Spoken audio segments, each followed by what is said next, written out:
I'm George Friel, and I'd like to give you a little background on this film we're making. In the year 2000, my mother made good on the one and only threat she had ever made. That threat being that if we thought dealing with my father was so easy, she would give him to us for a while, and so she did. Her final wishes were to be cremated.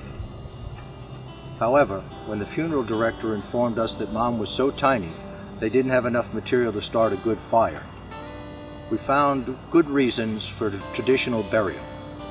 Since Mom was now resting on a beautiful hillside in Bushnell National Cemetery, Florida, it raised a major question of how to handle my father's wishes when he joined her almost 2 years later in October of 2001. My brother Jim and I decided that they should stay together since they had been inseparable in mind and spirit as long as either of us had known them. Still, Jim and I wanted to honor my dad's desire to be buried at sea. The sea he had loved and worked on for so much of his life. My father had been a Korea sailor for 20 years. He had served aboard many ships and visited many lands, but he loved this country more than any other. So how could we honor his wishes and also tell his story?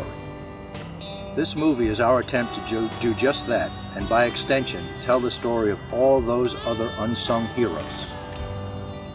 And just as importantly, tell the story of the heroes they leave behind, those who love them, care about them, and sadly sometimes have to mourn for them, when they are called on to make the ultimate sacrifice. Now, as I sit here speaking to you today, it may appear my arms are covered in what today's jargon refers to as ink. Appearances can be deceiving, however. These are actually a modern-day fashion accessory that allows you to look the part without ever experiencing the pain. They offer the perfect visual device to describe why this film needs to be made. Many of us are enjoying the good ride, never experiencing nor even acknowledging that it has a cost. Most veterans and their families have not made the ultimate sacrifice in mankind's defense. What they have done, however, is when the call has come to possibly sacrifice everything, to give one's all,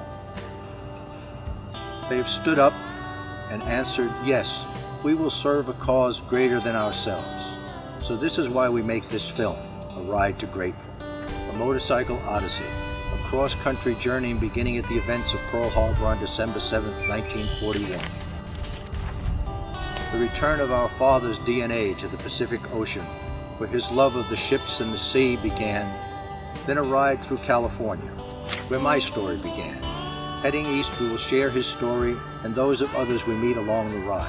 I invite you to join my brother and me, along with our two canine companions, Duffin and Otis, on this ride, the ride to Grateful.